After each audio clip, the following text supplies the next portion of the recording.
भारतात सध्या प्रचंड पेट्रोल, डिझेल याची दरवाढ झालेली आहे.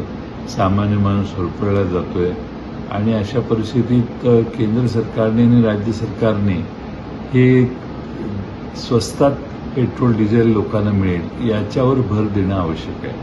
म्हणून मी महाराष्ट्र सरकारला विनंती केलेली आहे की ही अभूतपूर्व परिस्थिती आहे. अशी पूर्वी कधी परिस्थिती नव्हती की ज्यामुळे राज्य सरकारने देखील आपण आपल्या महाराष्ट्रातला डिझेलवरचा, पेट्रोलवरचा कर जर कमी केला तर हे पेट्रोल, डिझेल स्वस्त होईल आणि त्याचा परिणाम, त्याचा लाभ सामान्य नागरिकांना महाराष्ट्रात होईल.